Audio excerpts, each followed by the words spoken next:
Hello, welcome or welcome back. My name is Brooke, and I'm a mom of 5 and a farmer's wife living on a remote farm in central Canada.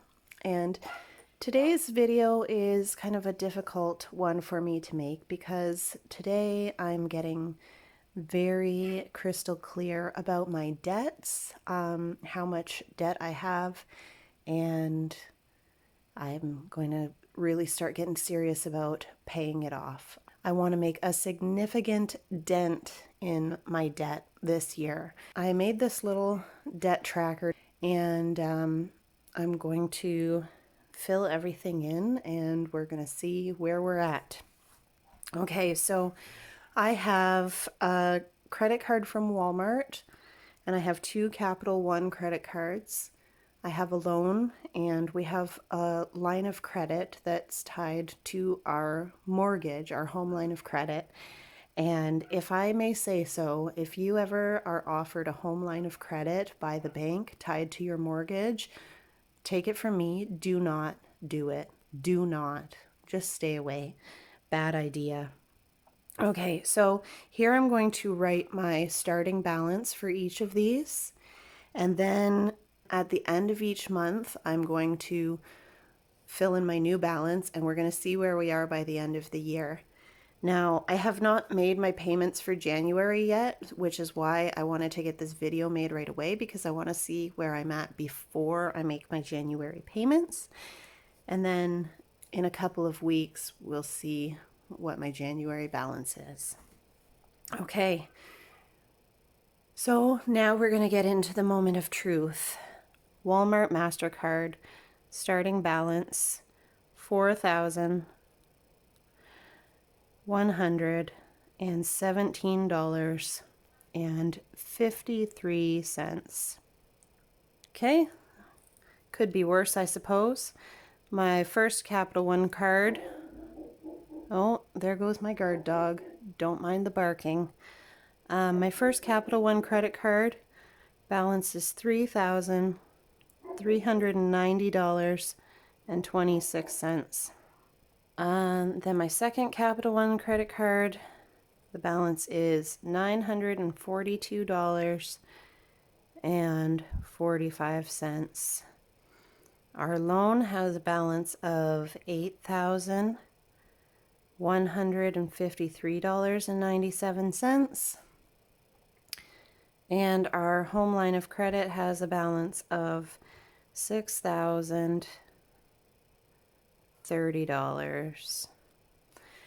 Now, the reason I hate this home line of credit so much is because it's linked to our mortgage, like I said. So that means that it's essentially an extension of our mortgage.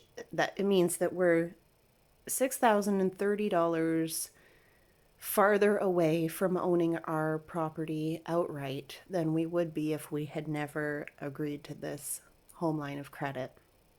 And the thing about this home line of credit is we were offered this at a moment when we had had a major upheaval in our lives and we were struggling and we were dealing with a lot and we were wondering how we were going to make ends meet. And so it was like in a moment of weakness when we didn't have enough, we agreed to take on this home line of credit, and we used it for things like groceries and gas, essentials. But now that we're no longer in a state of upheaval and we're doing all right financially, now this has become a ball and chain that we've been paying off for the last, I don't know, 6 years or something. So we've actually already brought this balance down quite a bit, but if you're ever offered a home line of credit, say no. Okay, looking at these amounts of my credit cards, the Walmart MasterCard has the highest interest rate and it also happens to have the highest balance, which means this card is costing me the most. So my goal is to get this one paid off first. I'm going to throw money at all of this every month, but my goal is to get this one paid off first so I can quit paying that high interest rate. And then from there, I think these two cards have the same interest rate. So my next goal will be just to knock out this little guy. And then this loan has the lowest interest rate, so it's costing me the least per month.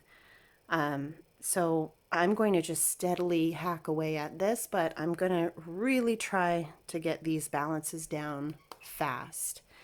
And then, of course, the home line of credit. Well, this one, just every time I have an extra $5 or $10 at the end of the week, I throw it on this. Like I'm just constantly throwing small amounts on this in addition to my regular payments. Okay, so now let's see. If we are to add all of these up, my opening balance for 2025, my opening debt is, if I've done my math correctly, $22,634.21. And to be honest, this number makes me feel sick to my stomach. Sick to my stomach. I can't live with this. I can't do this. I need this gone. So my biggest goal this year is just to hack away at this as much as possible. I'm hoping that by December, when I get to the end of December, that my closing balance is less than $10,000. That's my goal for this year. So that's that. At the end of January, I'll update all these numbers and we'll see where we're at. And we'll just keep going. Thank you for being here while I get vulnerable about this because, truthfully, this is embarrassing. Never ever did I think that I'd have that much consumer debt. I haven't included my mortgage in this because for this one I'm just focusing on consumer debt, and yeah, it's eye-opening, it's embarrassing, and it's time for this to change. So here I am being accountable. Thank you for witnessing my vulnerability, and we'll see you next time. Bye.